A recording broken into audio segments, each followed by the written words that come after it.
মাশাআল্লাহ, প্রত্যেকটা গরুই চারণভূমিতে যেভাবে ঘাস খাইতো ঠিক ওইভাবে নিচে থেকে ঘাস খাইতেছে। আপনারা দেখছেন গরু ঘাস খায়, প্রত্যেকটা গরুই নিচে থেকে ঘাস খাইতেছে, নিচে থেকে ঘাস খায়। চারণভূমিতে যেভাবে ঘাস খায় ঠিক আমার শেডের চারি থেকেও ঠিক ওইভাবেই ঘাস খাইতেছে নিচে থেকে।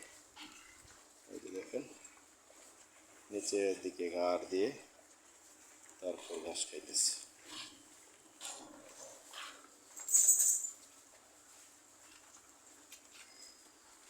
প্রত্যেকটা গরুই ঘাস খায় নিচে থেকে।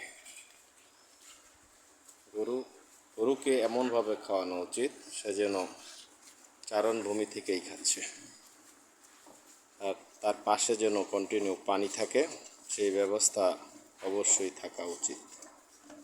আপনারা দেখছেন গরু নিচে থেকে ঘাস খাচ্ছে এবং পাশে পানি আছে। এই যে দেখেন, নিচে থেকে খাচ্ছে, গাড় নিচু করে, যেমনটি মাটি থেকে খায় এমনভাবেই সে খাচ্ছে। পাশে পানি দেওয়া আছে, সেম কন্ডিশনে একই অবস্থা, নিচে থেকে খাচ্ছে, পাশে পানি আছে, নিচে থেকে খাচ্ছে, পাশে পানি আছে।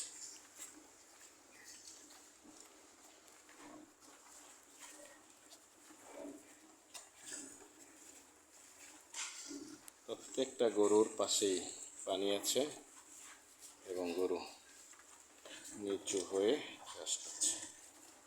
দেখছেন, এইভাবেই গরু লালন পালন করার সঠিক পদ্ধতি আপনাদেরকে জানিয়ে দিলাম। আপনারা যারা অনেকে টেবিলে খাওয়ান, টেবিলে খাওয়ানো বন্ধ করুন, গরুকে সঠিকভাবে খাইতে দেন। সঠিক পরিচর্যায় গরু লালন পালন করুন, গরু সুন্দর হয়ে উঠবে ইনশাআল্লাহ। ভিডিওটি আর লম্বা না করে এখানে শেষ করছি। ভালো থাকবেন সবাই, আল্লাহ হাফেজ।